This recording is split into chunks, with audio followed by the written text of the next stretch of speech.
বাংলাদেশ জামায়াতে ইসলামীর ঢাকা মহানগর দক্ষিণের আমির ও ছাত্র শিবিরের সাবেক কেন্দ্রীয় সভাপতি নুরুল ইসলাম বুলবুল বলেছেন, শেখ হাসিনা বিগত ১৬টি বছর মানুষ খুন না করলে আত্মতৃপ্তি পেত না, যার কারণে প্রতিদিন বিরোধী মতের নেতাকর্মীদের গুম ও খুনে মেতে থাকত।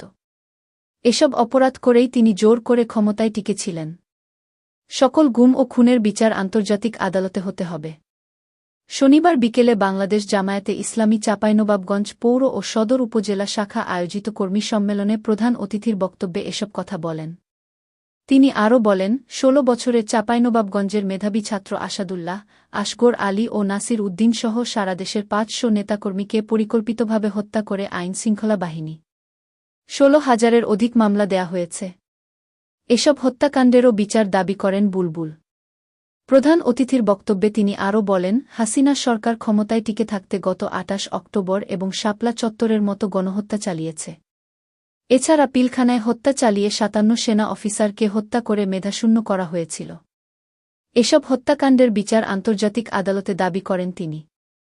ঢাকা মহানগর দক্ষিণের আমির বুলবুল আরও বলেন, হাসিনা তার পরাজয় জেনে ১৪ দলের কথিত মিটিং করে জামায়াতকে নিষিদ্ধ করে।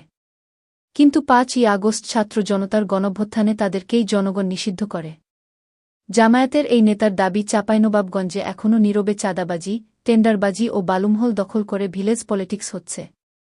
এসব অবৈধ কর্মকাণ্ড বন্ধ করতে আইনশৃঙ্খলা বাহিনীর প্রতি আহ্বান জানান।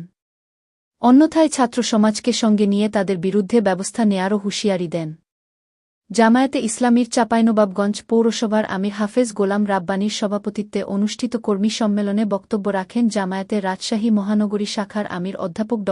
কেরামত আলী, কেন্দ্রীয় কর্মপরিষদ সদস্য ও সাবেক মেয়র অধ্যক্ষ মোহাম্মদ নজরুল ইসলাম, কেন্দ্রীয় কর্মপরিষদ সদস্য ও রাজশাহী বিভাগীয় অঞ্চল পরিচালক অধ্যাপক রফিকুল ইসলাম, জামায়াতের জেলা আমির আবুজার গিফারি, জেলা সেক্রেটারি আবু বকর, সহকারী সেক্রেটারি ও সাবেক উপজেলা চেয়ারম্যান অধ্যাপক মোহাম্মদ মোখলেসুর রহমান, সদর উপজেলা আমির হাফেজ আব্দুল আলিম, ছাত্র শিবিরের চাঁপাইনবাবগঞ্জ শহর শাখার সভাপতি ওমর ফারুক, সেক্রেটারি আব্দুল আজিজ সহ প্রমুখ।